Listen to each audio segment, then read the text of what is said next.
Okay, Filippo, thanks for reaching out to me for help.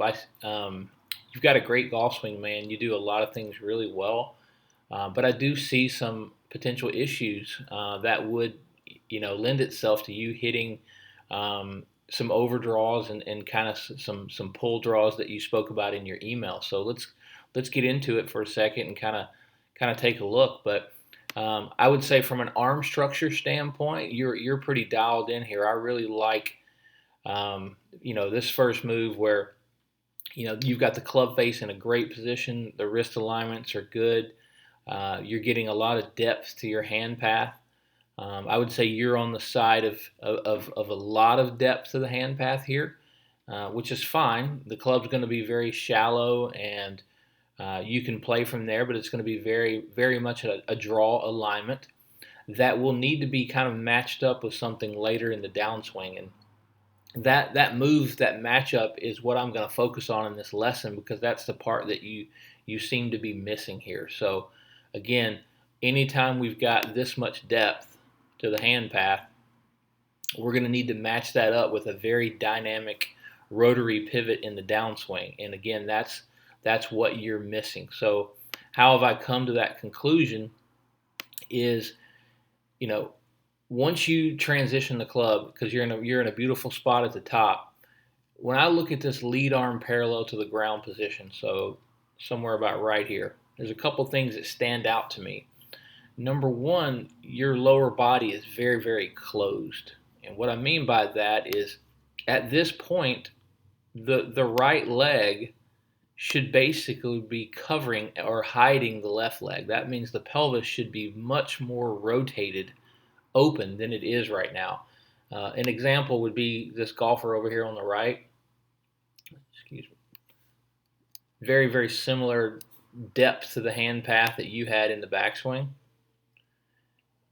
A lot longer swing than yours. But when I stop him at the lead arm parallel to the ground position, which is about right there, notice how, I can actually see his left calf appearing behind his right leg. So his right thigh has more than covered his left leg, and that's where you need to be because there's a kinematic sequence here for delivering speed to the club head and controlling the club face, and that sequence or that order of events that needs to occur is first of all in transition. The pelvis begins to rotate first. It's the first thing that moves because we're moving pressure from our right foot into our left foot, and the pelvis starts rotating. Now, once the pelvis starts rotating, there's a stretch that occurs, and it begins to activate rotation of the torso. So your chest would start moving, and then once another stretch occurs, the lead arm, lead shoulder would begin to move. And then lastly, the club head would begin to move. So we're essentially getting power and getting speed to the club head through this domino effect or this chain of events that must occur in order to get maximum speed and maximum control over the club face. So in your case, this bottom part is broken.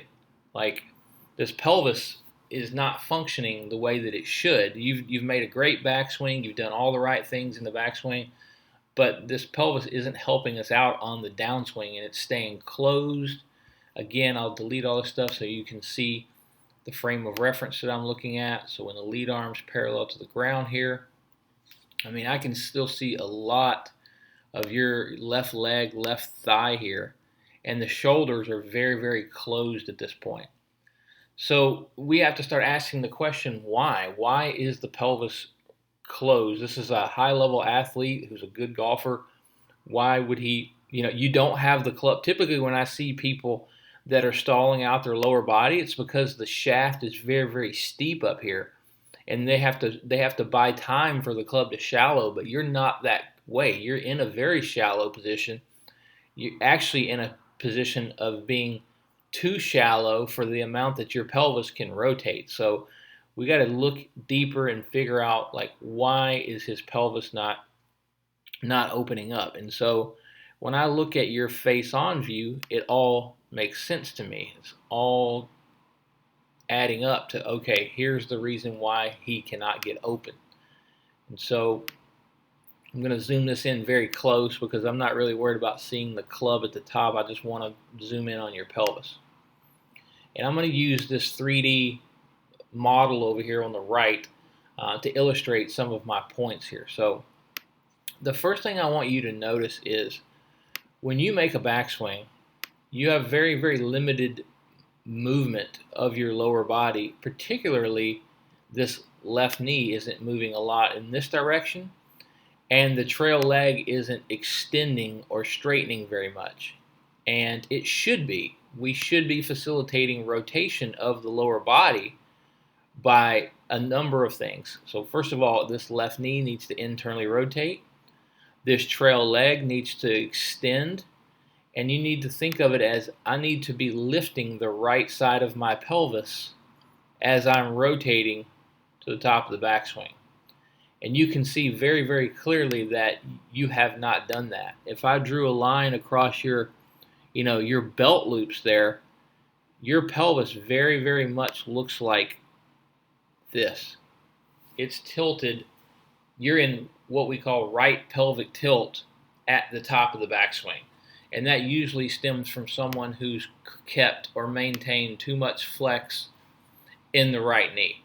Okay? Now, the problem with being in the right pelvic tilt at the top of the backswing is that you don't have any momentum to get back to your left side in the downswing. And so what has to happen is you generally start pushing off this right foot to get back to your left side. And when you do that, the pelvis just slides a little bit more toward the target, and this right pelvic tilt that you're in actually starts to get worse. It starts to get tilted more and more and more to the right, and then that makes it virtually impossible to rotate. So if you look over here on the right, again, this is a 3D model where we've got a player hitting balls with markers all over his body, and I want you to pay particular attention to the markers on his pelvis because it draws a straight line. That blue line is the indicator of how this golfer's pelvis is moving in the backswing. And he's also on a pressure plate. So you see these arrows coming out of the ground out of his right foot and how they're growing. That's an indicator that the golfer's right leg is straightening and he's pushing harder into the ground. And this is where you really start to see the pelvis tilting towards the target, or going into what we call left pelvic tilt. And so if we look at his top of backswing versus your top of backswing, and I'm going to draw a big line through there so you can see it. There's a dramatic difference in the tilts of these golfers' pelvis. So the golfer on the right has got this nice angle that he can essentially just fall off of in this direction to get his pressure back to the target. And what that means is that he doesn't have to expend any energy getting his pressure back to the target. He knows it's going to go back to the target. He can focus solely on rotation. And in your case, because you're going to have to push off this right side in this direction to get your pressure back to your left foot, it's going to be very difficult for you to rotate the pelvis. And that's what we saw when we were looking at your swing from down the line. So what do I want you to do? We've got to establish some lengthening of this trail leg in the backswing. We've got to get that right leg straightened out. We're going to allow the left knee to break in just a little bit, and that's going to allow the right hip to turn a little bit higher and behind us. And so I want you to feel like you're establishing that, what I call pelvis inclination, incline down toward the target at the top of the backswing. And a drill to help you with this, and it's kind of the one I go to for a lot of players, is, let me zoom this in a little bit.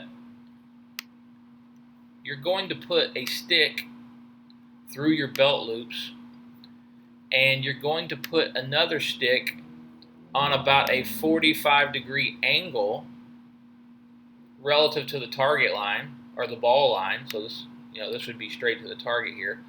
I want you to put it at about a 45-degree angle back behind you, and I want you to put that stick, through your belt loops as best you can. It should be level, but it kind of sags a little bit on this side. And I want you to make it stick out, 90% on this lead side, because I don't want any interference with the arms, the arms and the club as you're coming down or swinging down. Okay. Now, what I've instructed this player to do is go to the top of the backswing, and I want them to let that right leg straighten out, and I want them to feel like they're pointing that alignment rod down towards the ground as they rotate at the top of the backswing. And then the next thing I want them to do to help maintain some of that left pelvic tilt that you see there is I want him to hit the alignment rod through his belt loops touch as low as he can on the stick that's in the ground behind him. Now, again, this is a drill, so this is going to help us get a little closer to where you want to be. We're not going to necessarily try to build a swing that's going to do this, but you can see how he's maintaining left pelvic tilt early in that downswing, whereas you, at this point, have already slid your hips forward and gotten, very much into right pelvic tilt. And what this allows for is the pelvis to get very, very open. If you look at the downswing view here, down the line view, you can see just how open his hips are. So there's that left arm parallel to the ground. The right thigh is covering the left thigh. The pelvis continues to rotate because he's trying to hit the stick in the ground with the stick in his belt loops before he gets back to the golf ball, and he's done so. Right there, he's made contact with the stick that's plugged into the ground. Now, again, reality. I'm telling him to try to make that stick hit way down here and is hitting way up here. So the pelvis can't tilt downward forever, and you're going to instinctually start to push. The reason why it's hitting higher is he's pushing up out of the ground out of this left foot. But again, you can see just how open his pelvis is getting and how his hand path can turn the corner, and the face is very, very, very stable. So by getting your pelvis a little more open, it's going to cause your shoulders to get a little more open. And when your shoulders get a little bit more open, you're going to be able to put some force into that grip that's basically going around the corner like this. And we're going to get this path from way into out over here to a lot more kind of zeroed out, a little, just maybe a little to the right, pretty straight, or a little to the left. So that's our fix for you. And I hope this makes sense. And if you have any questions, obviously feel free to reach out.